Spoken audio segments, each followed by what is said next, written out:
오늘 토크 콘서트 행사의 주인공분들을 소개해드리겠습니다. 퍼실리테이터로서 수고해주실 벤처스퀘어 명승은 대표님 참석하셨습니다. 다음은 블루포인트 파트너스 이용관 대표님 참석하셨습니다. 다음은 미래기술지주 김판건 대표님 참석하셨습니다. 다음은 시리즈벤처스 곽성욱 대표님 참석하셨습니다. 다음은 SJ투자파트너스 차민석 부사장님 참석하셨습니다. 다음은 주식회사 컨택 이성희 대표님 참석하셨습니다. 마지막으로 창조경제혁신센터 김택한 투자분과위원장님 참석하셨습니다. 자, 그럼 퍼실리테이터 명승은 대표님께 마이크를 넘겨드리면서 본격적인 토크 콘서트를 진행하겠습니다. 네, 반갑습니다. 저는 벤처스퀘어 명승은이고요. 오늘 진행을 맡게 됐습니다. 이제 여러 가지 질문을 드리려고 이 자리에 섰고요. 중간중간에 제 의견도 있으면 눈치 없이 막 끼어들기도 하겠습니다. 오늘 되게 많은 분들이 찾아오셨는데요. 유튜브로 보시는 분들이 있으시면 그쪽에 질문을 남기시면 저희가 토론 마지막 부분에 질의응답 시간을 갖도록 하겠습니다. 그래서 질의할 내용 있으시면 어느 분에게 어떤 질문을 하실지 적어주시면 저희 사회자가 진행할 수 있도록 하겠습니다. 자, 오늘 나와주신 분들이 뭐 다들 쟁쟁한 분이시기도 하고, 사실은 뭐 창조경제혁신센터가 지금 만들어진 지도 상당히 오랜 기간이 지났는데 중간중간에 다양한 역할들을 함께 해오신 분들입니다. 그래서 어떤 인연들이 있었는지부터 좀 들어보는 시간을 갖도록 하겠습니다. 이용관 대표님부터 우리 혁신센터랑 어떤 인연이 있었는지 간단하게 하시는 역할과 자기소개 좀 부탁드립니다. 네, 안녕하세요. 블루포인트 파트너스 이용관입니다. 저는 2014년에 블루포인트를 이제 처음 만들었는데, 그때 저도 이제 초기 투자 생태계는 잘 모르고 있었고, 그때 이제 그 카이스트 안에 그 창조경제혁신센터가 있었는데 그때 정말 도움도 많이 받고 또 그때 커뮤니티 활성화를 위해서 되게 노력을 많이 해주셨거든요. 그래서 저도 좀 적응하는데 되게 도움이 됐던 것 같습니다. 네, 이어서 계속 해주시면 됩니다. 네, 안녕하세요. 저는 미래과학기술지주 대표 김판건입니다. 저희는 아마 창조경제혁신센터의 엑셀레이팅 기능 중에 저희는 특히 투자에 관련된 기능을 하고 있습니다. 저희는 공공에 있고요. 되게 4대 과기원이라 해서 카이스트, 유니스트, 지스트, 디지스트가 만든 회사고, 그 과기정통부 산하 기관으로 있습니다. 그래서 저희가 주로 이제 투자하면 창조경제혁신센터가 앞으로 공공의 투자 자금을 확보하고 투자를 하게 되면 아마 저희와 같은 모델이 되지 않을까 생각을 많이 합니다. 저희는 작게는 한 2천만 원부터 많게는 한 20억까지 투자를 하고 있고요. 지금까지 83개의 기업에 투자를 했습니다. 네, 김판원입니다. 감사합니다. 네. 네, 곽 대표님. 네, 반갑습니다. 저 시리즈벤처스의 곽성욱이라고 합니다. 저희 회사는 2017년도에 창업을 진행을 했고요. 저희는 부산, 울산, 경남, 동남권을 주력으로 해서 투자 부문들을 진행을 하고 있습니다. 오늘 이 귀한 자리에 저를 초대를 해주신 게 저희가 창조경제혁신센터와 다양한 프로그램들도 진행을 하고 있고, 실제 펀드를 직접 코지피로 해서도 운영을 하다 보니까 저희를 이렇게 초대를 해주신 것 같습니다. 오늘 좋은 얘기 많이 나누면 좋을 것 같습니다. 감사합니다.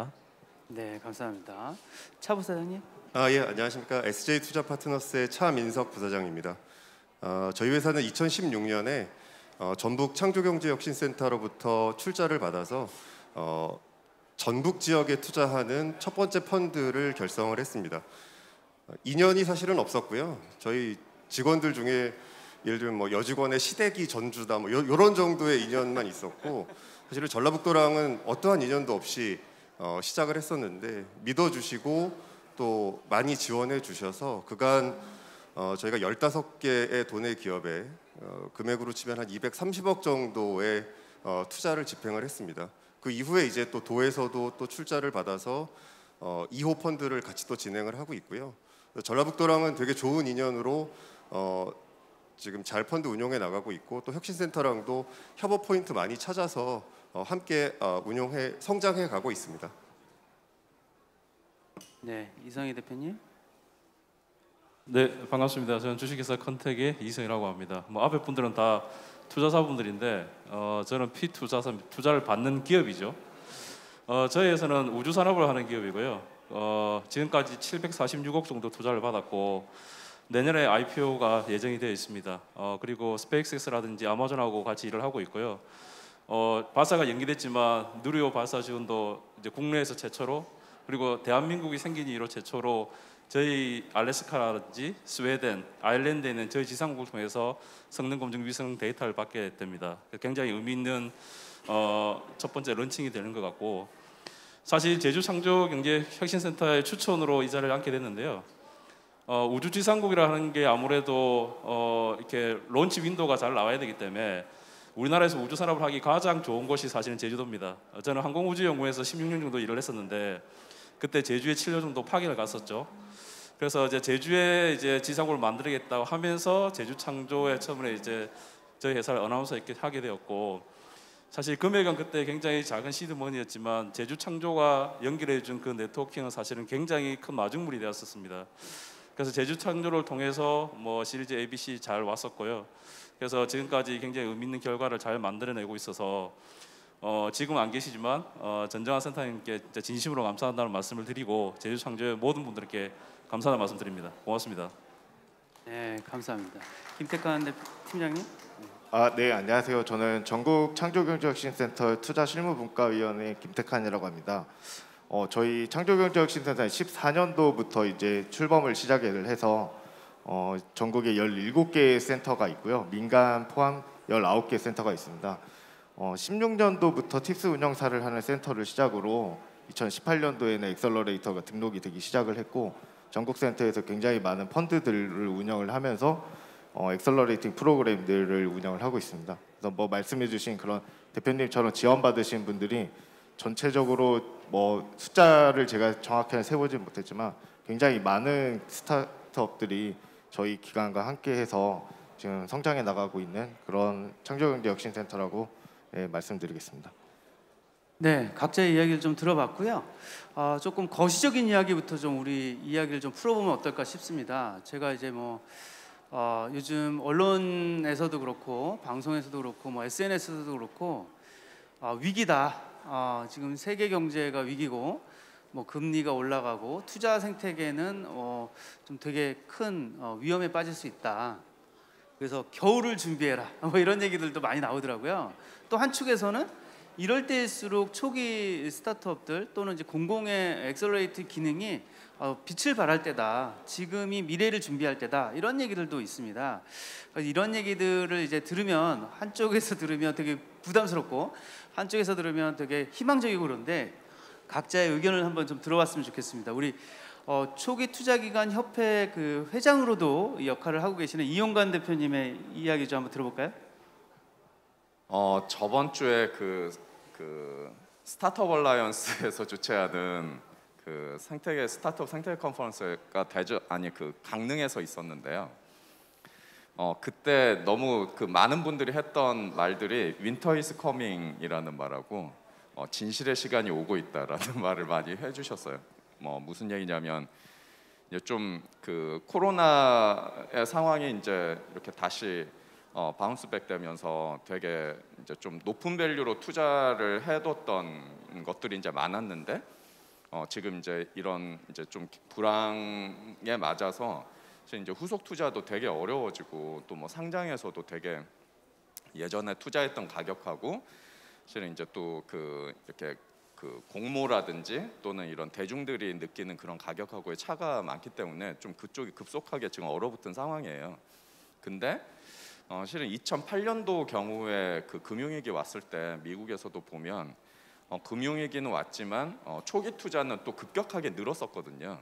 그래서 다들 이제 좀 비싼 밸류보다는 좀 싼 밸류에 이제 좀 투자를 해야 된다라는 이제 투자자 쪽에서는 그런 이제 경제성에 대한 그런 것도 있고, 그 다음에 거품을 좀 지켜보자 이런 것도 있고, 스타트업 같은 경우는 초기 스타트업 같은 경우는 위에는 풍랑이 치고 있지만 초기는 저 심해에 있는 거하고 똑같거든요. 아직 우리가 시장에 나가려면 한참 걸리기 때문에 어떻게 보면은 조금 더 대응할 여유가 있다고 보면 돼. 자금은 별로 없지만 시간을 좀 보면서 할 수 있다 이런 것 때문에 그래서 저는 이제까지 글로벌 사례도 그렇고 우리나라도 그렇고 지금 초기 투자 시장은 엄청나게 이렇게 화랑이거든요. 그래서 혹시라도 뭐 이제 투자자 입장에서 경쟁이 좀 심해졌지만 창업 입장에서는 오히려 그렇게 크게 영향을 안 받으시고 하고 싶은 일 하시면 되지 않을까 그런 생각합니다. 네. 네, 그러면 우리 패널 중에 하고 싶은 일을 그냥 할 수 있는 분,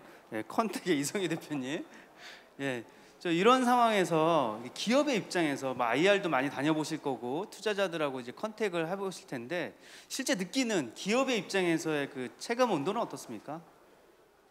뭐 사실은 뭐 저희 사업 자체가 일반적이진 않기 때문에 사실 제가 시리즈 프리 시리즈나 시리즈 A 받을 때는 우주라는 산업을 이해시키는 데 너무 힘들었어요.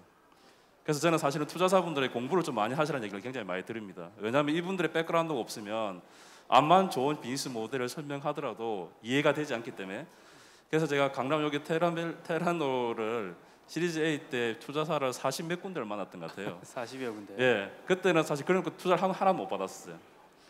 근데 이제 BC부터는 사실은 그냥 들어오는 순서대로 마감을 했었습니다. 왜냐하면 저희 비즈니스가 워킹을 되는 걸 보여줬기 때문에 그때는 이제 진짜 우주로 돈을 벌 수 있네라고 인식을 하더라고요. 그러니까 처음에 그 인식을 심어주기까지가 굉장히 힘들었는데 그건 저희 회사가 투자를 받는 입장에서의 뭐 제가 상황 설명을 드리는 부분이고 저희가 이제 IPO 주관사를 선정하면서 어제 안 그래도 대신증권하고 이제 실사를 하면서 뭐 이틀 동안 이제 미팅을 했었는데 뭐 저도 그냥 들은 얘기입니다. 그런 것 같습니다. 말씀하신 대로 굉장히 지금 현재 금리도 많이 오르고 투자처가 다양해지다 보니까 투자하는 일쪽에 돈을 몰리는 것들을 LP 분들도 굉장히 좀 홀딩을 시키고 있다고 말씀하시더라고요. 그리고 뭐 그럼에도 불구하고 역시나 IPO를 가거나 투자를 받는 데 있어서 그 기업의 어떤 진실한 가치가 있는 기업은 여전히 인기가 있다. 그래서 사실은 저는 비즈니스를 하면서 가장 중요하게 생각하는 게 트러스트 이즈 베스트라고 생각합니다. 그러니까 솔직하게 그 회사가 하고자 하는 방향을 정하고 그걸 보여주면 뭐 밖에 어떤 인바이러먼트가 뭐 어떻게 변하더라도 충분히 투자를 유치할 수 있지 않겠나 생각을 하고 있고요. 지금 투자 상황이 좀 안 좋아서 굉장히 많이 플럭체이션이 생기고 있지만 그 기간이 제 생각에는 그래 오래 갈 것 같지는 않습니다. 저희는 우주 산업을 하다 보니까 미국이나 유럽이나 해서 거의 한 1년에 한 150일 정도 해외에 있는데 거기서도 많은 해외 투자사를 만납니다, 사실은. 그런데 그분들이 보는 전체적인 그림과 우리나라 투자사분들이 보는 그림이 확실히 다릅니다. 그런데 우주 분야에 한해서만 제가 말씀을 드리면 그래서 저는 그래 오래 갈 것 같다고 생각하지는 않습니다. 그래서 준비를 지금부터 잘하시면 분명한 기회가 다가올 수 있다. 그렇게 말씀을 드릴 수 있을 것 같습니다. 네, 좀 희망적인 말씀을 해주셨네요. 자, SG 투자 파트너스의 차민석 부사장님께 좀 질문을 이어가도록 하겠습니다. 지역의 생태계에 있는 그 창업자들을 많이 보실 텐데요.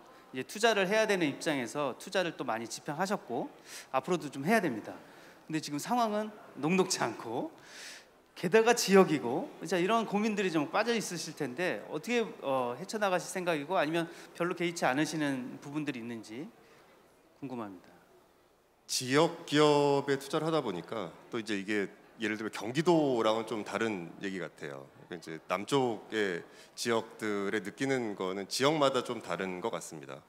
그리고 아무래도 지역 기업의 지역에서 스타트업이 됐든 뭐 좀 규모 있는 좀 기업이 됐든 이제 지역에서 기업을 하시려는 니즈가 예를 들면 서울 수도권보다는 좀 저렴한 땅값, 그 다음에 뭐 인건비, 뭐 이런 부분들이 이제 이런 부분들을 염두에 두시고 지역에서 공장을 짓는다든지 뭐 이런 것들을 이제 진행을 하시는데 최근에 보면 뭐 예를 들어서 물류센터 비용만 해도 작년에 비해서 1년 만에 그 평당 공사비가 한 250에서 400만 원 정도로 올랐거든요. 뭐 그냥 대략 그렇습니다. 그럼 공사비가 50%가 늘어난 거고 또 건축비 자체도 지금 생각보다 너무 많이 단기간에 늘어나서 이게 감당이 가능하겠냐라고 이제 투자해서 공장 짓고 계시다가 갑자기 돈 떨어질 것 같다 그래가지고 주주들 막 수집해서 부랴부랴 막 급전을 투자를 한 경우도 최근에 있거든요. 그래서 지역 기업들 입장에서 보면 인원이 적고 사람의 머리로 승부를 아이디어나 머리로 승부를 해야 되는 기업은 큰 상관없는 것 같습니다. 이용관 대표님 말씀하셨던 것처럼 아직 심해에 있으니까 수면 위로 올라오려면 시간 한참 걸릴 거고요. 그 시간 동안에 버텨줄 수 있는, 견딜 수 있는 체력, 물론 이제 지역에서 또 지원 사업들 많이 있으니까 이제 그걸 기반으로 해서 올라올 수 있는 시간은 있다고 생각을 합니다. 다만 규모가 일정 정도 이상 올라와서 어떤 설비라든지 공장을 가지고 뭔가 비즈니스를 해보려고 하시는 스타트업 대표님들께는 지금은 사실은 좀 위기라고 생각이 되고요. 그런 부분들에 있어서 투자자들이 그렇게 지갑을 호락호락 열지 않는 상황은 돼버린 건 맞습니다. 그러니까 기존에 투자를 받으셨던 분들이겠죠. 공장이나 설비를 올리고 있으면 이제 그런 분들은 이제 기존 투자자들과 적극적으로 소통을 하셔가지고 조금 더 부족한 부분 투자를 이끌어내셔야 될 것 같고, 뭐 여기 지금 이제 산업은행이 주관을 하고 있지만 이런 공공의 그 정책적인 부분에 있어서의 자금도 일정 부분 좀 역할을 해주시면 지역에서 뭔가를 해보려고 하시는 분들께는 큰 도움이 될 것 같습니다.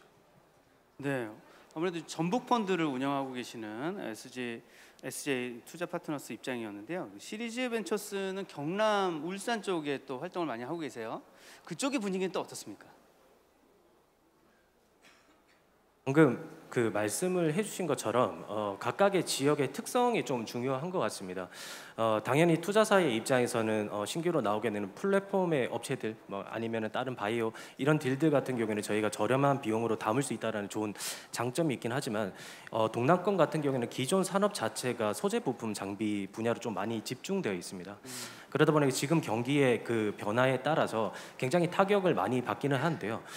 방금 말씀해 주신 것처럼 소재 부품 장비 팀들 같은 경우에는 창업계 기준을 봤을 때 초기 들어가는 비용 부분들이 굉장히 높기 때문에 저는 개인적으로는 조금의 여유를 가졌으면 하는 바람이 있고요.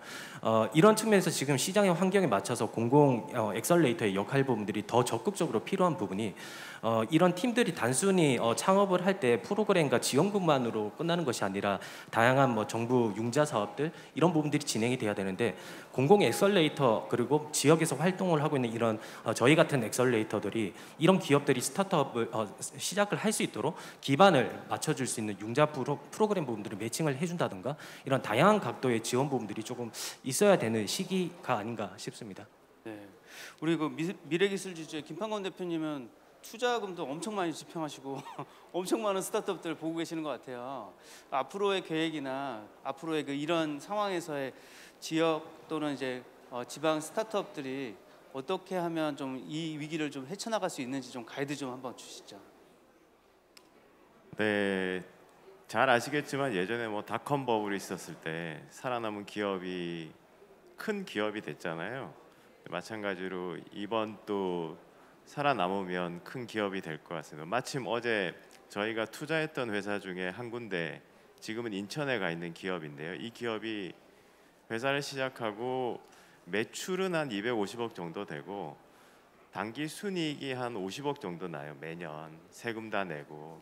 근데 워낙에 자린고비 스타일의 대표님이셨어요. 근데 어제 만나서 이야기를 하시는 게 이제는 때가 됐다. 사람을 채용하기가 너무너무 힘들었는데 특히 이제 저희가 바이오 인스펙션 하는 쪽인데 바이오가 아니라 그 반도체 인스펙션 하는 쪽에 장비를 만들고 계신데 이제 제대로 된 AI 인재를 좀 줍줍할 수 있는 시간이 된 거 아닌가. 그래서 어려울 때는 M&A를 생각하고 돈이 충분히 여유가 있으면 M&A를 생각하고 좋은 인재를 채용하는 데 좀 중점을 두고 돈이 없으신 분 경우에는 어떻게든 살아남을 수 있는 방안을 찾아서 살아남을 수 있는 방안들을 만들어야 되겠죠. 지금 자금을 보면 아시겠지만 우리나라 초기 투자 자금은 대부분 다 모태펀드에서 이루어지거든요. 기반이. 그러니까 시중에 돈은 많이 있습니다. 어차피 그 돈을 투자사는 써서 투자를 해야 되는 거거든요. 그래서 초기 투자 쪽은 돈이 굉장히 많이 돌 거고 대신 후기 시리즈 B나 C 같은 경우는 돈은 많이 있는데 이걸 모아서 한 곳에만 투자를 할 거예요. 그러니까 빈익빈 부익부만 이루어질 거고, 그래서 이 내가 부로 가지 않은 부에 가지 않는 기업 같은 경우는 굉장히 고생이 많아질 거고, 그렇다면 접는 것도 심각하게 고민해봐라. M&A를 생각해보고, 회사를 내가 대표를 관둔다는 게 실패가 아니고 또 가서 두 가지 기업을 합쳐서 더 키울 수 있는 좋은 시장이고 시간이거든요. 그렇게 해서 키운 기업들이 너무너무 많습니다. 한번 생각해 보시면 좋은 시기가 아닐까 생각합니다. 네, 이럴 때일수록 사실은 이제 많은 창업들이 더 일어나면 좋겠고, 사실은 기존에 창업했던 분들이 또 새로운 도전을 기회로 삼는 것도 괜찮을 거라고 생각하는데, 그런 사랑방이 좀 필요하겠죠. 그런 면에서는 사실 우리 창조경제혁신센터가 항상 그런 역할을 해왔던 것 같아요. 우리 그 김택한 팀장님 입장에서는 이런 상황에서 창조경제혁신센터들이 어떤 역할들을 준비하고 있고, 앞으로는 또 어떤 그 창업자들을 좀 위해서 프로그램을 준비하고 계시는지 간단하게 좀 설명 좀 해주시죠.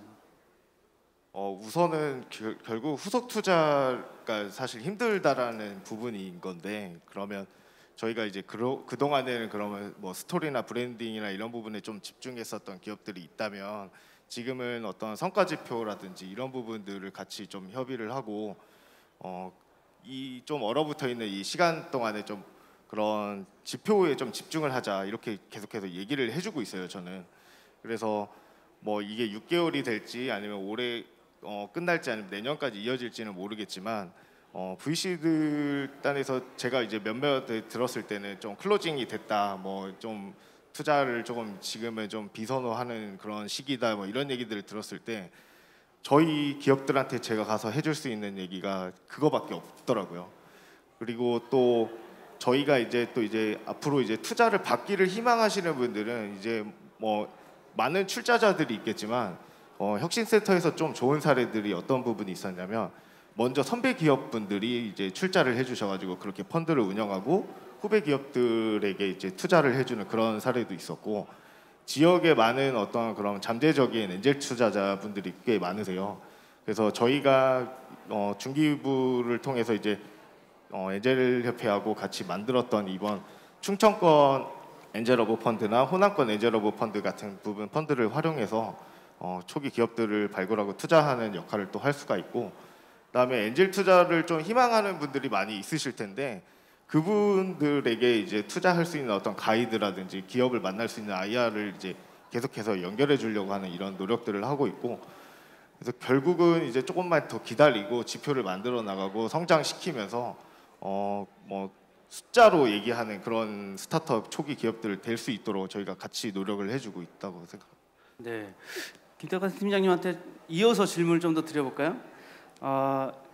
아무래도 이제 창조경제혁신센터가 공공의 성격도 절반 정도 가지고 있고 민간의 성격도 절반 정도 갖고 있는 그런 약간 특수한 조직의 느낌이 좀 있습니다. 그리고 실제로 직접 투자도 하시고 팁스도 하시고, 요즘에 이제 오늘 주제처럼 공공 엑셀러레이터라는 표현도 이제는 쓸 수 있게 되셨는데, 그러면 사실 중앙정부나 지자체로부터 받는 지원을 어느 정도까지 받아야 되고 그들과 어느 정도까지의 협조가 이루어져야 되는지에 대해서 약간 선긋기가 쉽지 않을 것 같아요. 그런 부분에 대한 그 내부적인 고민, 그리고 어떤 지자체나 이제 중앙정부에 바라는 점, 그런 것 좀 있을까요?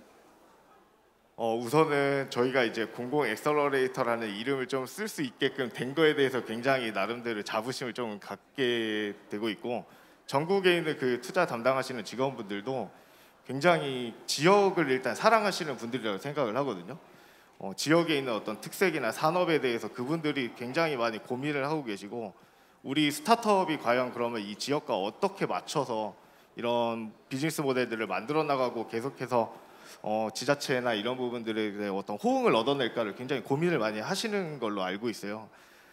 그래서 지자체, 사실 중앙정부나 지자체에서는 굉장히 아까 같은 말씀드린 그런 엔젤러브 펀드 같은 부분들을 어떤 시범사업 형태로 또 만들어 주시는, 펀드를 시범사업이라고 말씀드리긴 좀 그렇지만 계속해서 이런 부분들 권역별로 확장시켜 주시려고 좀 노력도 하고 계시고, 이런 지역 투자 생태계나 지역 그런 창업 생태계에 대해서 굉장히 또 관심을 많이 가져주시는데, 어떻게 보면 행정적인 부분에서는 현실적인 부분들이 아직은 좀 마련이 되지 못하다 보니까 저희가 어떤 센터는 사실 지금 회수 단계에 있는데 회수를 조금 못하는 그런 행정적인 문제도 발생이 되는 부분들도 있고 지금은 그래도 많은 지자체에서 투자나 스타트업에 대한 어떤 학습이나 뭐 이런 인식들이 많이 돼 있으셔서 담당자분들께서도 이제 좀 어느 정도 인식을 많이 해주시는 것 같아요. 한 1, 2년 정도 사이에 또.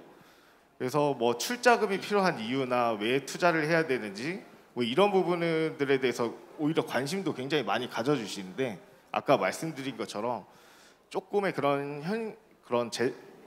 규정적인 부분이나 이런 부분들을 빨리 조금 더 선제 대응을 해주시면 어떨까 그런 생각을 가져봅니다. 네. 지자체나 이제 정부 또는 공무원들을 대상으로 뭔가 일을 하면 항상 이제 그런 행정 처리가 쉽지 않은 과정이 있습니다. 그리고 특히나 저는 어떻게 임기제로 운영되고 있는 이 창조경제혁신센터가 투자를 할 수 있을까? 그럼 과연 펀드는 어떻게 운영되고 그 다음 임기에 있는 사람과 그 전에 있는 임기에 있는 사람들이 또 공무원들끼리도 서로 교차되고 그래서 쉽지 않겠다라는 생각을 많이 들었는데 그런 것들에 대해서 이제 한번 겪어보신 분들이 좀 있을 것 같아요. 부사장님은 어떠십니까? 이런 상황에서는 어떤 문제점들이 있었고 이걸 또 어떻게 해결하면 좋을지에 대한 좀 제언도 좀 있으면 좋을 것 같아요. 저희가 처음에 2016년에 이제 펀드를 결성을 해서 시작을 했을 때 사실 이제 도에 계신 분들 또 이제 혁신센터도 그때 이제 뭐 걸음마 단계였다라고 생각을 하는데요. 그러니까 이해가 투자에 대한 이해가 많지 않으셨어요. 뭐 이제 당연하다고 생각을 합니다. 이제 시간이 지나면서 지금은 이제 이런 투자에 대한 이해가 많이 이제 높아지셨고, 그래서 그때는 저희가 결성하고 나서 한 2년 만에 이제 투자금을 회수를 해가지고 돈을 이제 배분을 해드렸는데 그 돈을 어떻게 쓰실 방법이 없으신 거예요. 그러니까 회수를 했는데 회수를 해서 이제 배분을 해드렸죠. 근데 네. 이제 그 돈은 여전히 지금 이제 혁신센터가 지정한 계좌에 있는 걸로 알고 있거든요. 그러니까 이게 좀 확대 재생산이 됐으면 좋겠는데 사례가 많지 않다 보니까 이런 부분들을 이제 특히 공무원분들이 좀 주저하십니다. 그래서 이런 부분들은 좀 개선이 됐으면 좋겠다라는 좀 생각을 하고 있고요. 그다음에 또 하나는 이제 아무래도 일정 부분은 도의 예산이 들어옵니다. 그게 이제 도에서 직접 출자가 들어오든 혁신센터를 통해서 들어오든 그 도의 예산이 들어오다 보니까 늘 감사의 대상이 되는 거죠. 또 의회의 승인을 받아야 되고 뭐 어디나 마찬가지겠습니다만 그러다 보니까 아무래도 저 돈은 깨먹으면 안 되는 돈이라는 이제 생각들이 있으세요. 근데 이제 운용하는 저희 입장에서도 그 돈은 절대 안 깨먹겠다라는 이제 각오로 운용은 하거든요.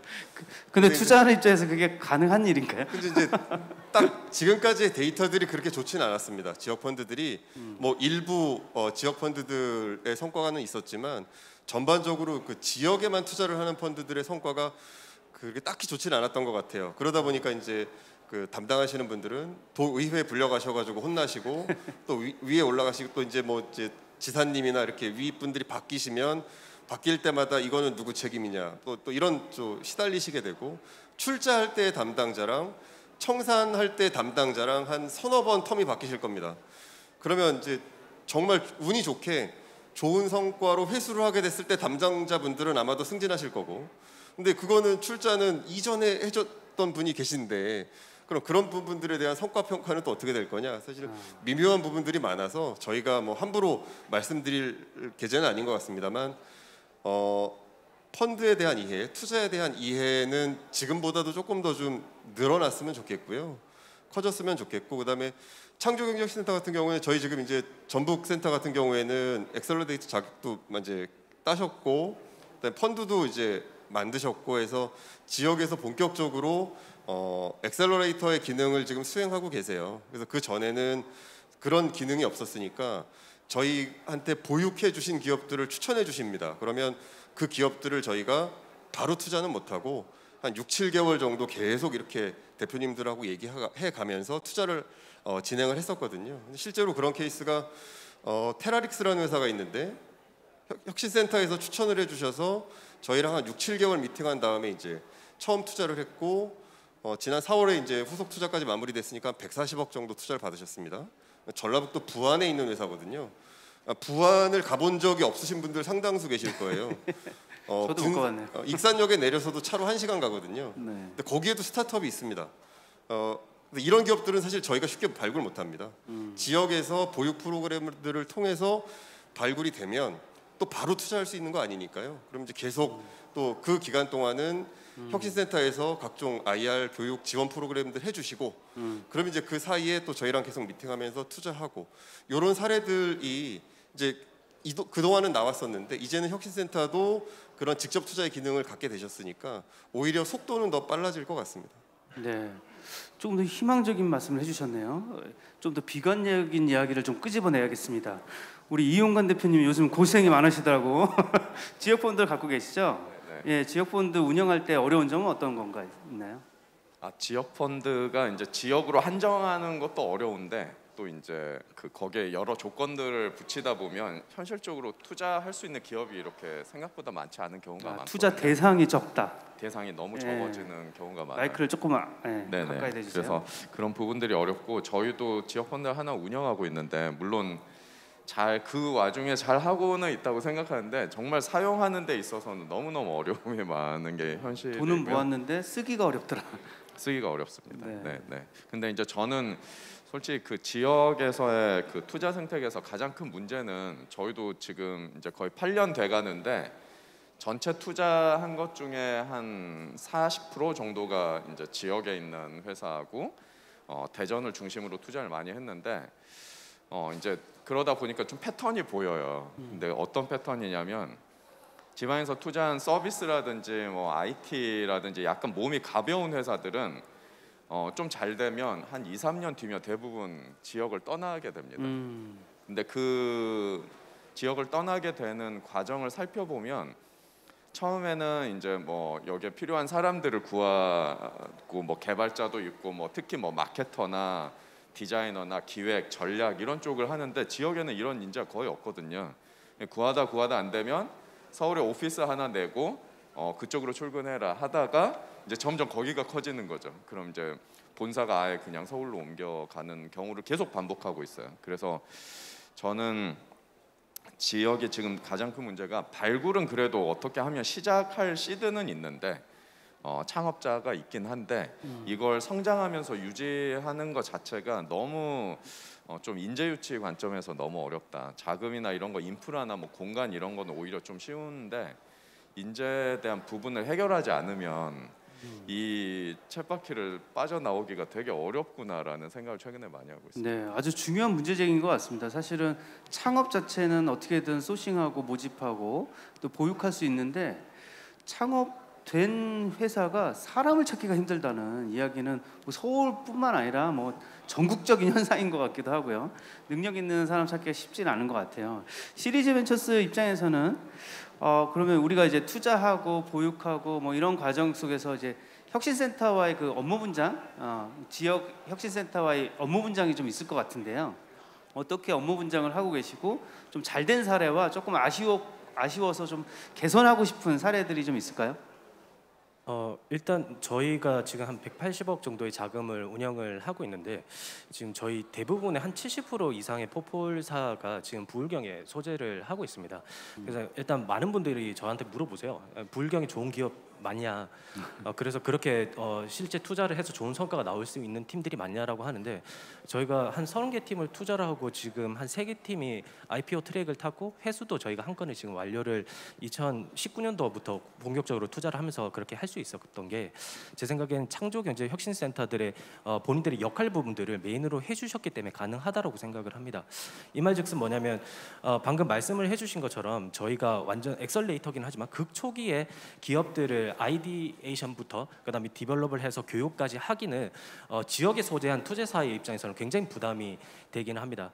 그래서 어느 정도 이제 공공적인 측면의 기업에 디벨롭을 한 상태에서 저희가 추천을 받고 기업들을 투자를 하는 그런 플로우로 저희가 투자 부분들을 진행을 하고 있는데 뭐 대표적인 사례 부분 같은 경우에는 경남 창조경제혁신센터와 투자가 같이 들어갔던 킥더허드이라는 팀인 것 같습니다.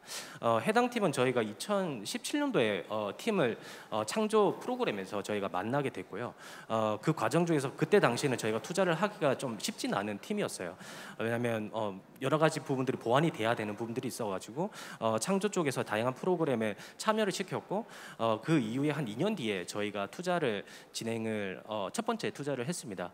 그 팀은 지금 거의 한 1,200억 밸류로 클로징을 했고 지금 다음 라운드 2,400억 밸류를 해서 지금 라운드를 진행을 하고 있는데 이렇게 할 수 있었던 가장 핵심적인 부분들이 저희가 앞단 부분들이 창조 쪽에서 맡아주셨기 때문에 가능하지 않았나라는 생각을 하고요. 아쉬운 부분 같은 경우에는 이제 지금 다양한 창조들이 지금 저는 스타트업의 입장에서 볼 때 제일 핵심적인 게 창조의 뭔가를 먹을 수 있는 먹거리가 있어야 된다고 생각을 하거든요. 그래야지 기업들이 많이 찾아간다고 생각하는데 그 관점이 그냥 다양한 프로그램과 지원 사업들 지원금으로 끝나는 게 아니라 요새는 창조 전북도 그렇고 다양한 곳에서 지금 펀드 부분들 그다음에 팁스까지 운영을 하고 있습니다. 근데 이게 현실적으로 조금 어려운 부분이 있는 게 지금 지역에서 활동하는 투자사 입장에서 심사역을 뽑기가 쉽지가 않거든요. 저희 입장에서도. 근데 창조의 입장에서도 그걸 펀드를 만들고 그다음에 팁스 운영을 할 수 있는 담당자를 한다고 하더라도 그분들께 드릴 수 있는 신규 이쪽 투자 관련된 전문가를 뽑기도 힘들고 저희 베이스는 결국은 인센티브 베이스인데 그런 구조 부분들이 현실적으로 좀 쉽지 않더라고요. 그래서 그런 부분들이 일단 어느 정도는 보장이 돼야지 실제 창조들이 많은 센터들이 진행을 하고 있는 펀드와 그 다음에 팁스 이런 고도화하는 작업 부분들에서 실제 워킹이 좀 가능하지 않을까라는 생각을 합니다. 한마디로 창조 내에 있는 그런 실무자 분들을 위한 역량 강화를 할 수 있는 기반 부분들이 좀 맞춰져야지 민간에 있는 투자사와 호흡을 맞춰서 더 빨리 갈 수 있지 않을까 싶습니다. 네, 어떻게 보면 이제 창조경제혁신센터도 이런 고민 좀 하실 것 같아요. 그러니까 스스로의 역량을 키울 것인가, 아니면 파트너십과의 협조를 좀 더 긴밀하게 가져갈 것인가, 그래서 아레나를 정확하게 가져갈 것인가에 대한 고민도 좀 있을 것 같은데요. 대학들하고의 협력 관계 또는 이제 투자와 대학과 그다음에 지역 생태계와 이런 것들을 많이 해보신 우리 김판권 대표님이 좀 생각이 좀 있으실 것 같아요. 협력이라고 하는 관점에서 어떤 역할들을 서로 나눠줘야지 될까요?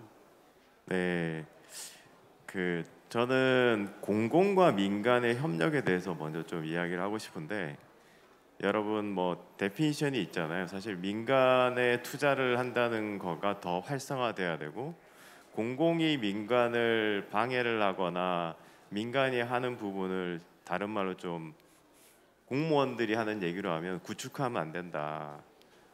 근데 이거를 좀 생각해 보면 좋을 것 같아요. 민간이 사회에 공헌하는 거는 수익을 많이 남겨서 그 수익으로 고용을 창출하고 세금을 내는 게 민간의 역할이고요.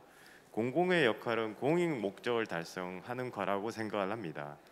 그러니까 민간이 하지 않는 투자 분야를 발굴해서 투자를 하든지 아니면 아주 중요하게 기술 사업화를 하든지 하는 쪽으로 더 중점적으로 가야 된다라고 생각을 하거든요. 그러니까 철저하게 민간을 도와주는 입장에서 공공이 뭘 해야 되느냐를 고민을 많이 해야 되는 것 같아요. 근데 그게 아니라 민간하고 경쟁을 하면서 초기에 저희가 민간에 소개도 하지 않고 투자를 해서 뭔가 돈을 만들어내겠다든지 하는 것들은 점점 가면 더 위험해지지 않을까 생각을 합니다. 두 번째는 저는 돈에 관한 법칙이 있다라고 생각하는데요. 하나가 마치 눈사람하고 똑같아요.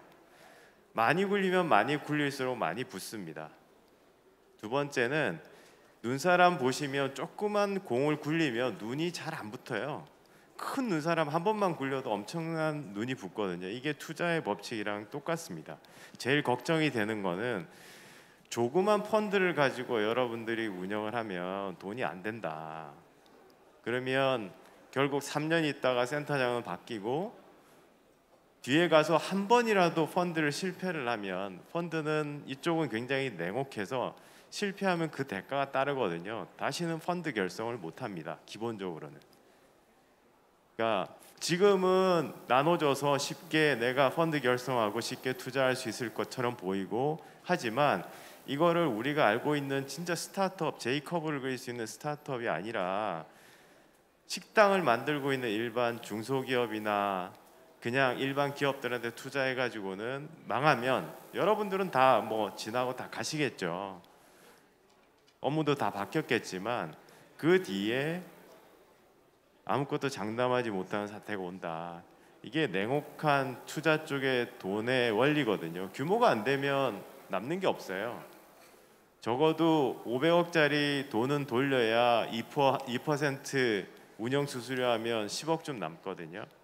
근데 그 정도 규모가 될 때까지 만들어내지 않으면 투자라는 거는 기본적으로 동작하지 않습니다. 왜 정부가 나서가지고 저는 좀 이런 말 드리긴 못하지만 공공 엑셀레이터라고 불러놓고 여기에 투자 기능을 만들어내는지 하는 부분에 대해서 굉장히 많은 의문을 가지고 있어요. 그냥 공무원이 자기 성과를 만들기 위한 방편으로밖에 안 보이거든요. 이 공공으로 나가니까 그 좀 드리긴 못한 얘기지만 시니컬하게 이야기해서 투자 기능을 가지고 부여를 한다면 공공 엑셀레이터가 살 수 있는 방법을 만들어줘야죠. 그러니까 이런 부분에 대해서 심각하게 좀 고민해 보면 민간과 협력하는 부분에 대해서 아마 답을 찾을 수 있지 않을까 생각합니다. 네, 분위기 쌓여지고 아주 좋습니다. 이런 분위기 너무 좋은데요. 이 시니컬한 질문에 사실은 생각들이 많아질 것 같아요.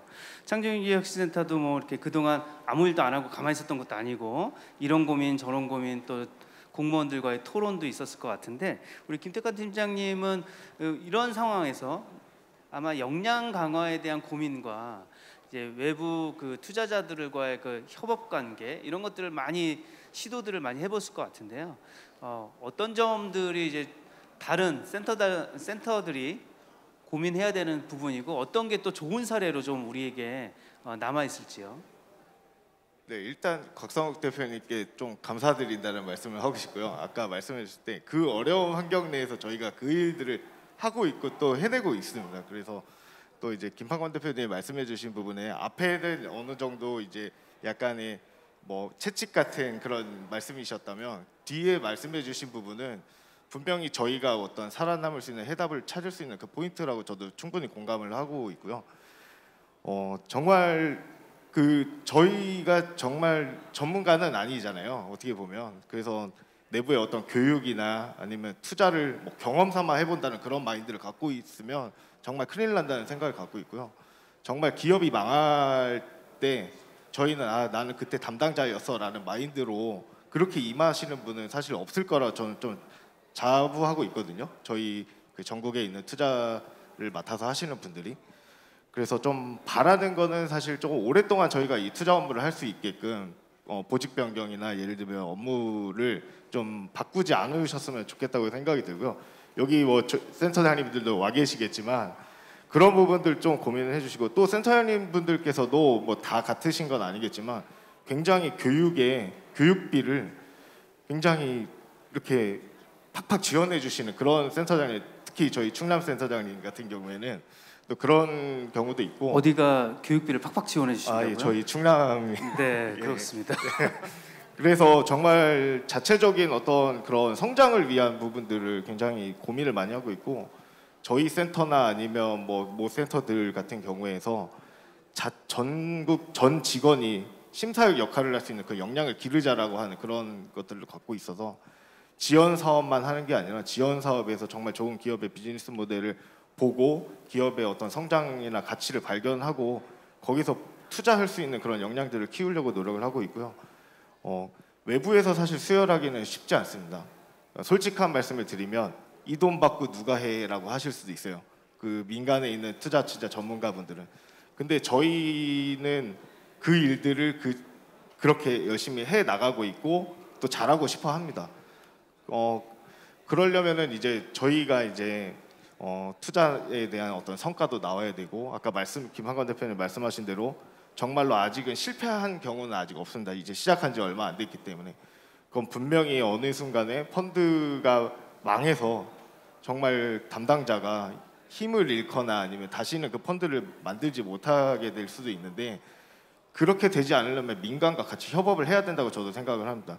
제가 이제 조금 찾아서 이제 조사해 본 결과를 보니까 금융공학 쪽에서 나온 논문이었었는데 공공의 투자자하고 민간의 투자자가 같이 투자했을 때 그런 실적이 더 높다라고 하는 그런 사례들이 좀 있는 것처럼 지역에서 그런 부분들을 계속해서 모델을 만들어 나가는 단계라고 생각을 하고 초기에 그런 부분들에 대해서 저희 내부나 아니면 전국센터 직원들뿐만이 아니라 이렇게 좀 당연 민간에서 활동하고 계시는 투자자분들이나 전문가분들과 같이 만들어 나간다는 그런 생각을 가지고 그렇게 할 수 있도록 하겠습니다. 네, 좋은 의견 감사합니다. 저도 이제 창조경제혁신센터들 뭐 한 10여 군데 개소식도 가보고 뭐 다양한 프로그램에 참여도 해보는데 공공 엑셀러레이터의 가장 중요한 미덕은 시간을 벌어주는 것이 아닌가 이런 생각을 좀 해보기도 했습니다. 스타트업들이 처음에는 다 미숙하고 잘 모르고 어리석고 말도 안 되는 비즈니스 모델을 가져왔지만 창조경제혁신센터들이 보육해주고 교육해주고 또는 같이 네트워킹을 통해서 정보들을 습득하는 과정에서 성장하더라고요. 그 성장이 사실은 눈에 띄어야 투자자들도 투자할 마음이 생기고 그 시간 동안 우리는 이제 검증할 수 있는 시간을 만들어 준 것 같습니다. 그런 점에서 우리 이성희 대표님께서는 창조경제혁신센터한테 큰 도움을 받았다고 하시는데 좀 좋은 사례인 것 같아서 어떻게 도움을 받으셨고 기업들이 어떻게 수요자 입장에서 어떤 일들을 해주면 더 좋아하더라 이런 얘기 좀 해주시면 좀 앞으로 플랜 짜는데 도움이 될 것 같습니다. 예, 글쎄요, 뭐 저희 회사는 대전에 있습니다. 대전에 있기 때문에 뭐 창조경제 제주 쪽에 인큐베이션을 하거나 그러지는 않았었고, 그러니까 제주도는 참 그게 잘 되는 것 같아요. 제가 내일도 부산에 가서 이제 발표를 하는데. 우리나라 공무원들을 굉장히 많이 만나봤지만 제주하고 부산처럼 이렇게 두 군데 그렇게 열정적으로 일하시는 공무원 제가 못 봤던 것 같아요. 특히 제주 같은 경우에는 제주 창조에 그때 제가 이제 제주에서 이런 사업을 하겠습니다 하고 이제 발표를 하고 나서 전장한 센터님께서 하고 굉장히 오랜 얘기를 했었고 그러면서 아까 우리 김방관 대표님께 굉장히 좋은 말씀해 주셨어요. 공공의 역할과 민간의 역할인데 그러니까 우주를 잠깐 제가 빗대어 설명하면 예전에는 지금 우리가 뉴스페이스를 해서 민간 위주로 지금 기술이 개발되었고 비즈니스를 하다 보니까 이게 워킹이 되니까 민간 투자가 들어가지만 과거에는 올드스페이스 형태로 정부 주도로 우주 산업이 개발되어 왔단 말이죠. 그때는 그게 돈이 안 되더라도 국가가 해야 되니까 투자를 했단 말이에요. 똑같은 것 같아요. 그러니까 공공 제주 창조라든지 공공 엑셀레이터의 역할은 그게 굳이 실패를 하더라도 반드시 이 지역 내에서 뭔가 융합이 돼서 키워야 된다고 하면 그게 뭐 실패가 뭐가 의미가 있겠습니까? 한번 그 그림을 한번 스케치를 했다는 게 굉장히 중요하거든요. 그런 측면에서 사실은 제주 창조는 그런 시선으로 저희를 바라봤던 것 같아요. 그래서 뭐 돈이 이게 크게 시드머니가 들어온 것보다는 우리가 SI로서 당신을 도와주겠소라고 하는 말씀이 이제 저는 굉장히 좋았었습니다. 그러니까 같이 걸어갑시다. 그러면서 제주 창조 같은 경우에는 시드를 해주고 네트워킹 자리를 만들어주고 여러 투자사들을 소개시켜 주셨죠. 그러니까 제주 창조가 모든 그런 것들을 가지고 있을 수는 없으니까 아까처럼 내가 갖고 있지 않으면 외부에 굉장히 전문가들이 많기 때문에 잘 활용을 하면 되거든요. 그런 활용할 수 있는 전문가들을 저희한테 연결시켜 주셨고 그리고 제주 펀드를 갖고 제주에 있는 펀드 그리고 그거에 또 투자를 했던 JTP 제주 테크노파크에서 저희 지상국 부지를 또 제공해 주셨고 그리고 도에서는 도가 출자한 그 펀드에서 또 다른 투자 사업을 연결시켜서 이게 다 제주 창조로부터 사실 시작이 됐거든요. 그러다 보니까 이게 전략적으로 제주가 1차 산업이나 2차 산업에 좀 집중되어 있다 보니까 첨단 산업을 육성해야 된다. 그리고 제주도에서 이런 산업이 앞으로 가야지만이 제주에 뭐 좋은 인력도 올 수 있고 기업도 올 수 있으니까 그런 전략적인 관점에서 해줬고 그의 기대에 부응하게 사실은 저희가 뭐 지금 달려오는지 잘 모르겠는데 그래서 제 마음속에는 항상 그런 게 있었습니다. 제가 센터님께도 제가 이제 구주를 일부러 매각해서 제주 창조에 투자를 하겠다.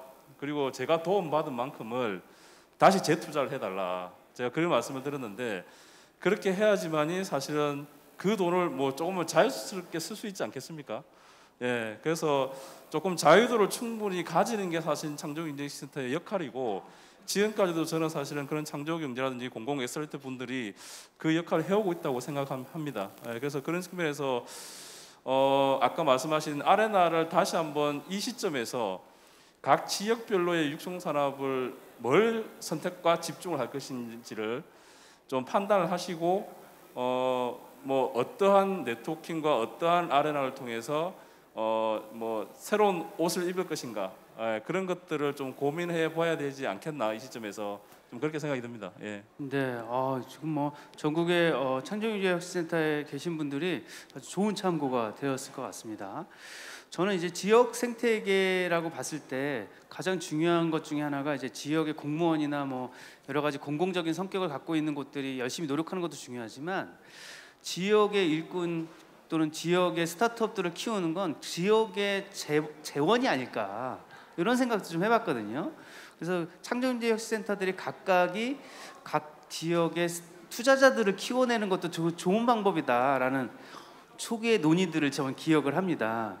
그래서 지금 아마 그런 성과도 일부 있을 거고 그런 지역 투자자들을 길러내는 데 있어서 좀 어려운 점들도 좀 있을 것 같은데 김태관 팀장님 그 중간에 그런 과정에서 어떤 성과들이 있었고 또는 앞으로 또 남은 과제들은 또 무엇이 있을까요?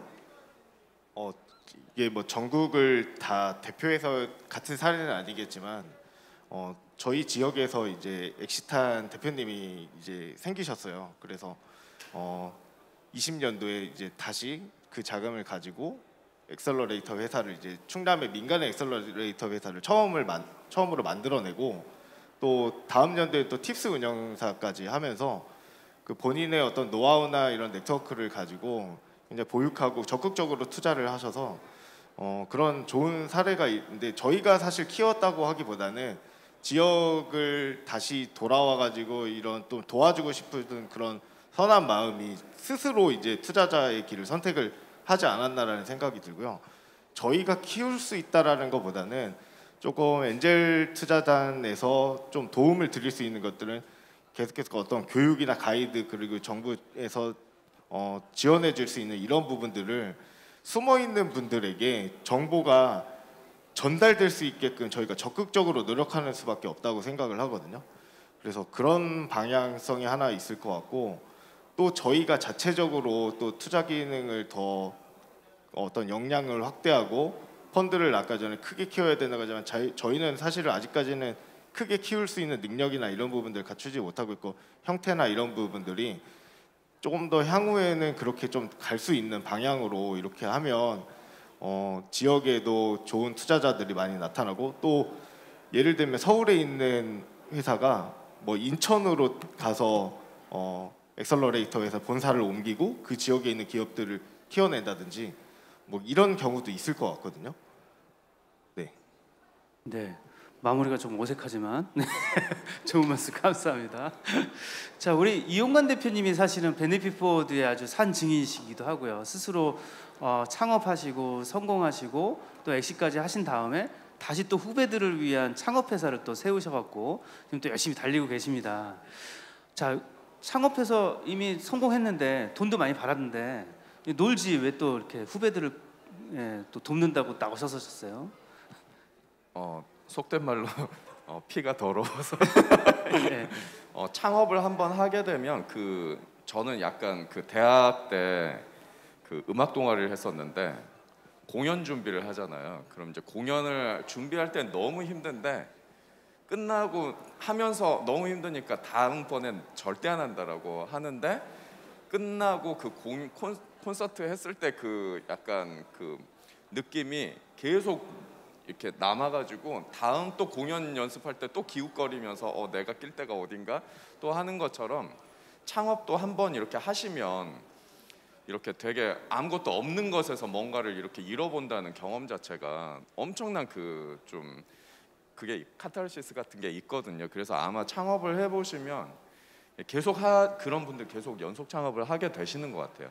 물론 이제 개인 사정에 따라서 잠시 이제 좀 관리가 좀 부담이 덜한데도 갔다가 다시 나오시기도 하지만 대부분은 이제 그런 고향이 있고 저 같은 경우도 실은 이제 창업을 한다기보다는 이제 저도 이제 그 M&A를 한 과정에서 이 과정이 이렇게 하드웨어 기술을 가지고 해외에 이제 M&A 된 사례가 별로 없다 보니까 그때 이제 되게 많은 분들이 이제 물어보러 오셨고 그걸 상담하면서 저를 되게 많이 돌아보게 됐어요. 그게 제가 예전에 했던 경험이 나만 그러고 있는 게 아니다.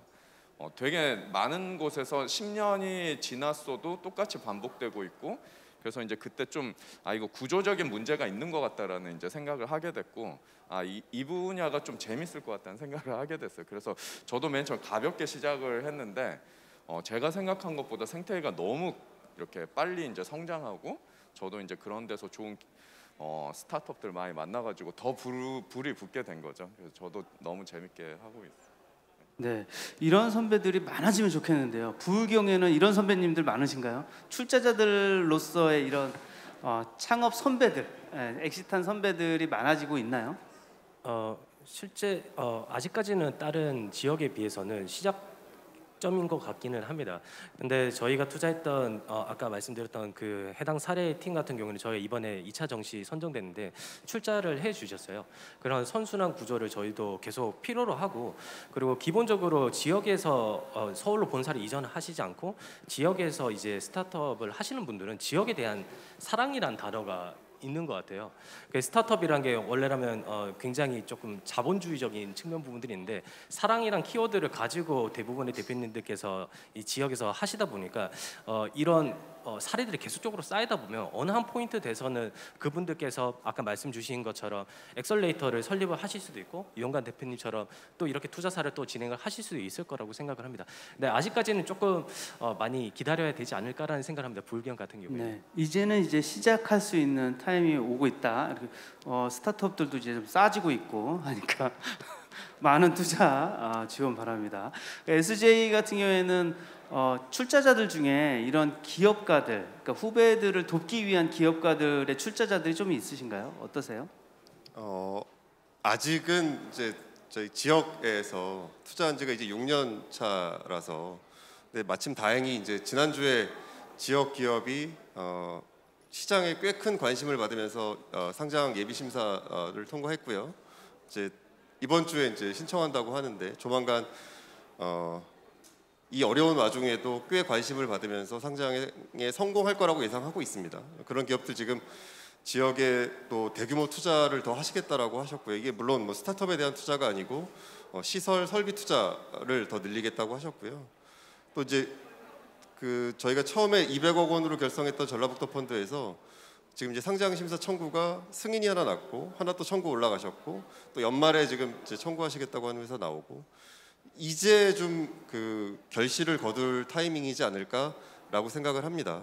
그리고 이제 아무래도 지역 기업이다 보니 지역에 저희가 신경을 써야 되다 보니까 서울 수도권에 있는 기업들을 이제 지역으로 내려보내려고 참 노력을 많이 하고 있거든요. 근데 이제 이게 무슨 엄청난 메리트가 있는 것도 아니고 말씀하신 대로 뭐 인재를 구하는데도 치명적으로 어려움이 있고 그래서 뭔가 혜택이 있어야지 또 공을 들여야지 서울 수도권에 있는 기업들이 지방으로 내려가시거든요. 이제 그런 부분들이 이제 혁신센터에서 예를 들면 우리 가장 많이들 접하셨을 법한 본사 소재지를 혁신센터로 일단은 두고 이전을 하고 그 다음에 혁신센터에서 다양한 지원 사업을 통해 가지고 인연을 맺고 네트워크를 연결해 주시면서 지역과의 그런 유대 관계를 더 가지고 그 이후에 투자사들과의 연계를 통해서 본격적으로 지역으로 이전을 하고 공장을 짓고 고용을 하고 하는 이런 관계들이 저희가 지금 이제 하나 둘씩 그런 사례들을 좀 만들어내고 있거든요. 그래서 그 과정에서 투자사들보다는 아무래도 혁신센터가 도라든지 시군의 그 공무원분들과의 관계가 훨씬 더 좋으세요.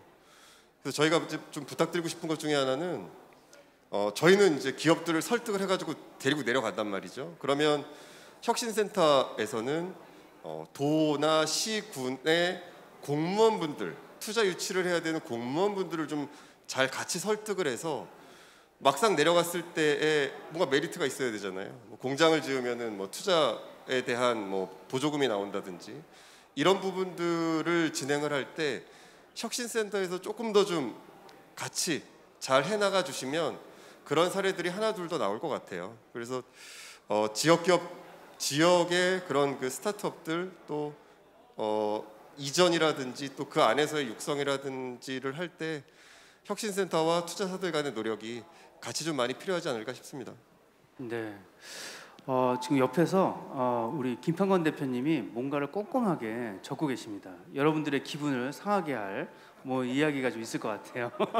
우리 김판건 대표님, 지역의 출자자 또는 이제 지역의 개인 투자자 또는 뭐 선배 창업가 이런 분들을 좀 육성해야 된다는 얘기가 많고, 그거의 거점으로 우리 창조경제혁신센터가 역할을 해야 된다라는 이야기도 많은데, 사실은 또 우리 기술지주도 사실 그렇게 하고 계시잖아요. 각각의 역할을 어떻게 나눠줘야 될까요? 아니면 같이 어떻게 협력하면 좋을까요? 진짜 어려운 질문인데요. 제가 가끔 뭐 강의를 하거나 할 때 우리가 과연 성공할 기업가를 찾아낼 수 있을까? 이런 얘기 많이 하거든요. 저는 기본적으로 찾아낼 수 없다라고 생각합니다. 아무리 뛰어난 투자자라도 이 기업이 나중에 성공해서 유니콘이 되고 아니면 엄청난 기업이 될 거라는 걸 찾아내는 것은 기본적으로 불가능하다. 확률이 어느 정도 될 거냐고 제가 계산을 해보니까 3.8% 잘 되면 아무리 뛰어난 사람이더라도 그 이상은 안 될 거라고 생각을 합니다.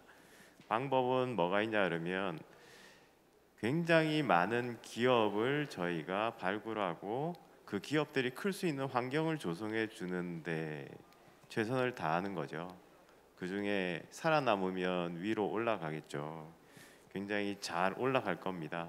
근데 중요하게 생각해야 될 게 저희가 잘 구분을 못하는 게 중소기업과 혁신기업을 잘 구분을 못하고 그 덕분에 혁신기업에 관한 지원을 평범하게 해버리고 대부분 의미가 없는 중소기업에 관한 지원들을 많이 하고 있다. 중소기업과 혁신기업을 좀 데피니션을 잘 내려서 진짜 이 세상에 이노베이션을 만들고 디스럽션을 할 수 있는 쪽에 더 많은 지원과 이런 부분이 좀 필요할 거라고 생각을 합니다. 정부는 어떤 정책을 계속 펴냐 그러면 숫자만 창조경제혁신센터에 푸시를 하거든요. 몇 개 창업해야 되고 뭘 해야 되고 무지 많이 푸시를 하잖아요. 근데 이게 예전에 있었던 인도에서 있었던 코브라 효과랑 똑같은 역할을 합니다. 무슨 얘기냐 그러면 인도에서 옛날에 영국이 지배를 하고 있을 때 코브라가 문제가 많으니까 코브라가 사람 많이 물어서 죽이잖아요. 그러니까 코브라를 잡아오면 돈을 주겠다고 한 거예요. 그러면 코브라가 다 없어질 줄 알았죠. 웬걸? 집집마다 코브라를 키우고 있는 거예요. 우리 그런 거 하는 거 아닌가. 창조경제혁신센터에 있는 17개 창조경제혁신센터인데 참 이런 말해서 미안하지만 우리나라에 17개 필요한가? 창조경제혁신센터만 있나? 테크노파크도 있고 온 동네에 다 많은데 아주 기분 좋은 뉴스도 있어요. 얼마 전에 여러분 잘 아시겠지만 글로벌 스타트업 에코시스템 랭킹에 서울이 1위 했잖아요. 1000만 되는 도시가 밀도를 만들어서 그 밀도를 통하면 창의성이 밀도가 10배 증가하면 제가 생각하기엔 창의성은 100배 정도 증가를 한다고 생각합니다. 17개가 각자 성을 쌓아놓고 각자 있으면 아무것도 못 만들어내거든요. 저희가 아무리 크게 해도 전북 하나 해봤자 서울시를 따라갈 수도 없죠. 근데 너무 좋은 방법을 하고 계신 곳이 있어요. 저는 저번에 벅스라고 부산, 울산, 경남이 같이 모였어요. 창경 대표님들이 모여서 벅스라는 걸 만드시고 우리 전체 1000만 한번 만들어 보자. 부울경 다 합치면 1000만 될 거잖아요. 그러면 에코시스템이 글로벌 에코시스템으로 우리 20위까지 한번 들어가 보자. 너무 좋은 숫자잖아요. 여러분 절대 몇만, 몇십만, 몇백만의 숫자 가지고는 아무것도 안 만들어지거든요. 그러니까 밀도를 굉장히 높일 수 있는 방안을 만드는 걸 고민해야 되고 옆에 있는 창경이랑 협력을 해서 뭔가 1000만 도시가 만들어 1000만의 사람들이 만들어질 수 있게 만들지 않으면 아무리 좋은 사람을 발굴해도 그 사람들은 다 서울로 갈 거고 경기로 갈 거고 방법이 없죠. 대전만 해도 잘 아시겠지만 17개 출연연이 있는데 모두 다 성 쌓아놓고 다 앉아 있죠. 밖에 나와서 같이 커뮤니케이션 하는 거 하나도 없어요. 출연료는 출연료대로 들어가는 입구부터 다 막아놓고 무슨 협력이 되고 무슨 거기서 좋은 융합적인 결과가 나올까 뭐 이런 생각이 많이 듭니다. 말이 너무 길었네요, 그죠? 네. 또 분위기가 좋아졌습니다. 예. 근데 뭐 말씀하실 때마다 뭔가 콕콕 박히는 느낌이 좀 있습니다. 실제로 우리가 그런 걸 고민해야 되는 거고 19개죠. 그 공공은 17개, 민간도 2개가 포함되어 있으면 창조경제혁신센터가 19개인데 사실은 처음에 무슨 뭐 그 프로야구단처럼 지역 연고처럼 이렇게 만들어졌는데 리그가 같이 좀 있으면 좋겠다는 생각도 좀 있습니다. 뭉쳐보고 또는 같이 해보고 같은 스타트업 지원단끼리 공동의 그 지원을 좀 해볼 수 있는 과정도 좀 만들어보고 이런 계획도 좀 있을 것 같은데요. 그런 면에서 아마 창조경제혁신센터 협의체가 많은 활동을 하려고 지금 준비 중인 걸로 알고 있고요. 이 자리도 아마 그렇게 해서 만들어진 것 같은데요. 우리 김태칸 팀장님께서는 지금 되게 곤란한 얼굴로 앉아 계시는데 앞으로 창조경제혁신센터 사이의 협업관계 어떻게 뭉쳐나가시고 어떻게 협의를 해나가실지 간단한 뭐 로드맵이라도 좀 알려주시죠. 일단 김판건 대표님과 뭔가 친해져야 될 것 같다는 생각이 일단 들고요. 그래서 이 자리에서는 다 말씀드릴 수는 없지만 뭐 지역 경제에 대한 고민들이나 사실 뭐 서울에 가서 결국 이제 투자를 받는 부분들도 분명히 많을 거라고 생각은 하지만 지역에서 뭐 대학도 나오고 성장도 하고 지역에서 어떤 스타트업을 하면서 계속 매출이나 아니면 어떤 그런 뭐 문제 해결을 위한 여러 가지 일들을 하시는 분들이 굉장히 많은 걸로 저는 알고 있습니다. 그래서 서울 사람이 부산 하면 그냥 뭐 회가 생각나거나 아니면 강원도 하면 그냥 감자가 생각나거나 뭐 이럴 수도 있다라는 얘기를 하시더라고요.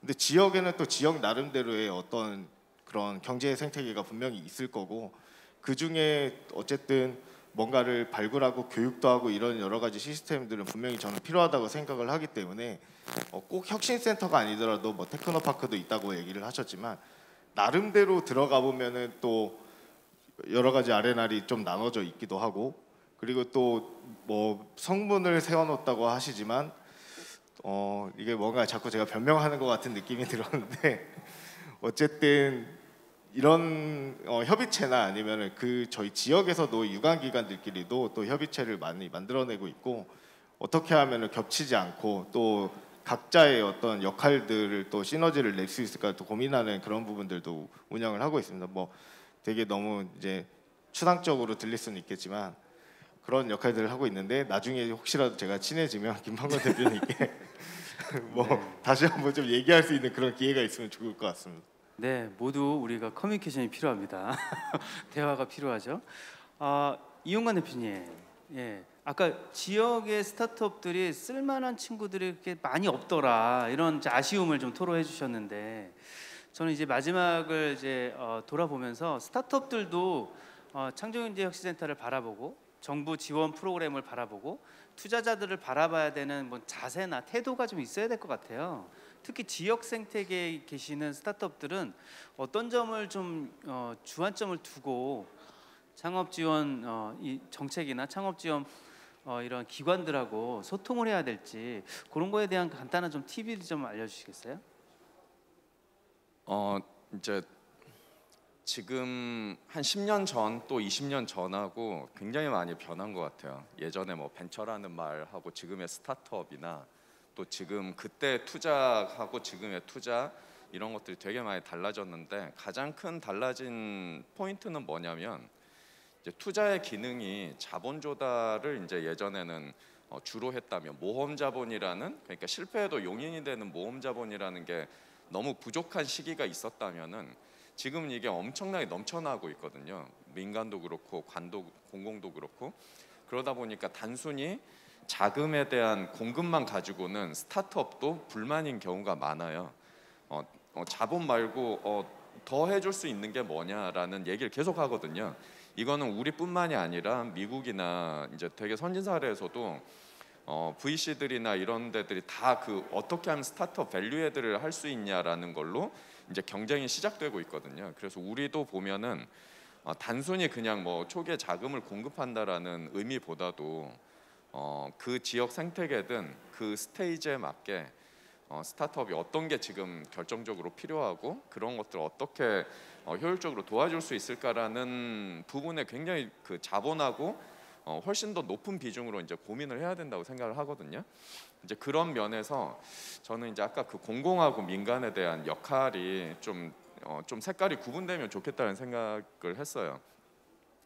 민간은 암만 해도 효율성 측면에서는 굉장히 경쟁력이 강한 구조이고 퍼포먼스를 보이지만 또 예를 들면 긴 시간을 가져가는 인내에 대한 영역으로 가면 되게 또 바보 같거든요. 어떻게 보면 그런 거는 공공이 또 되게 잘하거든요. 아까 뭐 컨택 대표님도 말씀하셨지만 아무도 우주에 대한 산업에 대해서 뭐 우리나라에서 이런 거 될까 할 때 공공이 관심 가져주고 했던 그 인내 시간들을 어떻게 보면 공공에서 이제 해주면 나중에 이제 굉장히 크게 이제 될 수 있으니까 이런 부분들을 이제 좀 민간하고 나누면 좀 좋지 않을까라는 생각이 전 많이 들었습니다. 네. 아주 뭐 마무리 말씀까지 해주신 것 같아서 제 역할을 뺏어버렸습니다. 우리가 공공 엑셀러레이터라는 표현을 쓰면서 제가 이제 엑셀러레이터가 처음 생겼을 때를 좀 되돌아봤어요. 예전에 우리 엑셀러레이터라는 말을 법안에 넣을 때 창업기획자라는 말로 순화해서 넣긴 했는데 그때 토론이 하나가 있었습니다. 어떤 토론이었냐면 공간이 엑셀러레이터가 확보를 해놨느냐 안 해놨느냐를 조건으로 만들어놨어요. 근데 뭐 민간의 투자를 중점으로 하고 있는 엑셀러레이터가 공간을 크게 만들어 놓고 그걸 언제 채울지 말지를 고민하면서 프로그램 돌리고 이건 너무 공공의 공무원스러운 그 발상인 것 같은 거예요. 그래서 그걸 가지고 엑셀러레이터들끼리 한참 토론을 해서 공무원들한테 그럼 MOU를 하면 괜찮다. 공간은 일단 필요한데 그거를 자기 자본으로 하지 말고 MOU를 일단 해놓고 스타트업들이 필요할 때 그 공간을 쓸 수 있게 해주면 좋겠다라는 말을 들었습니다. 그때 이런 생각이 좀 들었습니다. 이제는 어떻게 보면 공공의 엑셀러레이터들이 갖고 있는 인프라, 공간, 그다음에 안정적인 시설 이런 것들이 민간의 투자자들 좀 빠르게 움직이고 있는 엑셀러레이터들과 함께 협업하면 되게 좋겠다라는 생각을 많이 했었고 실제로 요즘도 많이 그런 일들 벌어지고 있는 것 같아요. 그리고 아마 SJ도 마찬가지고 뭐 시리즈도 마찬가지고 뭐 김판건 대표님도 마찬가지겠지만 투자는 투자가 집중되고 소통이 되게 집중되어 있는데 만나야 되거든요. 일단 많이 만날 수 있는 곳은 또 딱히 찾아보면 그렇게 많지 않더라고요. 그 중에 가장 중요한 사랑방 역할을 하는 곳이 아마 창조경제 혁신센터들이 아니었을까 이런 생각을 해봅니다. 그래서 창조경제 혁신센터 여러분들 입장에서는 좋은 스타트업들이 자주 와서 투자자들과 지역 생태계와 함께 만나서 어울릴 수 있는 다양한 프로그램들을 좀 많이 준비해 주시고 거기에 좀 이질감 없이 참여할 수 있는 과정을 좀 만들어 주시는데 좀 집중해 주시면 어떨까 이런 생각을 좀 해봤고요. 그런 과정에서 전문가들도 필요하실 거고 협업 구조도 필요하시면 사실은 좀 개방적으로 움직여서 좀 말씀해 주시면 좋을 것 같다는 생각이 듭니다. 그게 아마 지역 생태계를 살리는 아마 씨앗이 되지 않을까 저는 이제 그렇게 생각을 하고 있습니다. 자, 그러면 저희가 준비한 이 토크 콘서트는 이 정도로 마무리를 좀 짓고요. 저희 패널 분들 뭐 다양하게 모셨습니다. 여러분들이 유튜브나 다양한 곳에서 현장에서도 아마 질문이 있을 수도 있는데요. 질문을 해주시면 누구한테 어떤 질문을 해주시는지 알려주시면 저희가 사회자를 통해서 대신 질문을 하도록 하겠습니다. 네, 사실은 저희 지금 이제 시간 관계상 지금 80여 분간 토크 콘서트가 진행이 됐는데 사전에 저희가 질문을 좀 받아봤습니다. 그래서 시간 관계상 저희가 사전에 들어온 질문 1개 정도를 지금 취합을 했고요. 그 질문을 좀 드리는 시간을 가지려고 하는데요. 이용관 대표님께 질문이 들어왔습니다. 그래서 제가 질문을 좀 읽어드리도록 하겠습니다. 앞서 말씀드린 것처럼 혁신센터는 임기제 센터장 제도 그리고 운용 인력, 인센티브 보상의 어려움 그리고 투자 수익률보다는 창업 생태계 성장 포커싱된 투자 방향 다양한 한계가 존재를 하는데 혁신센터는 창업 지원에 포커싱하고 투자를 하더라도 시드 단계 엔젤 투자를 중심으로 하는 게 올바른 게 아닌가 시드 투자 단계에 투자를 직접 하는 것보다는 민간의 영역에서 잘하고 있으니 이들과 연계하는 정도로 가는 것이 중장기적인 관점에서 볼 때는 바람직하지 않은가라는 견해가 일각에서 있다고 합니다. 이거에 대한 대표님의 주관적인 견해를 좀 말씀을 부탁드리도록 하겠습니다. 일각에서 그런 의견이 있다고 하네요. 그 아까 말씀드렸듯이 그 이제 저는 일단 단순 지원이 공공 영역에서 하는 거는 민간하고 아무런 컨플릭이 없다고 생각해요. 근데 이제 투자라는 형태를 들고 왔을 때는 이제 분명히 그 중간에 만나는 점이 있는데 이게 이제 좋은 말로 경쟁이냐 아니면 뭐 침해냐 뭐 이럴 수 있는데 저는 아까 말씀드린 것처럼 그러니까 만약에 단순한 돈을 공급하는 역할이다라고 하면은 저는 오히려 지원을 하는 게 훨씬 더 나을 거라고 생각을 하고요. 만약에 창경의 미래 자체가 우리가 그런 지원 역량이라든지 또는 그런 네트워크를 강화해서 밸류에드 하는 것을 우리 창경의 미래로 삼겠다라고 하면은 저는 오히려 투자를 해도 괜찮다고 생각해요. 그래서 투자라는 개념 자체를 그냥 좀 자본의 공급 플러스 알파로 생각하느냐 안 하느냐가 좀 그 방향성을 좀 정하지 않을까라는 저는 의견 드립니다. 네, 감사합니다. 대표님 말씀 감사드리고요. 약 80여 분간 토크 콘서트가 이제 마무리를 좀 하려고 하는데요. 굉장히 아쉬울 정도로 시간이 굉장히 빠르게 지나간 것 같습니다. 그래서 오늘 장시간 수고해주신 퍼실리테이터 명승은 대표님과 함께해주신 패널 분들께 큰 박수 부탁드리도록 하겠습니다.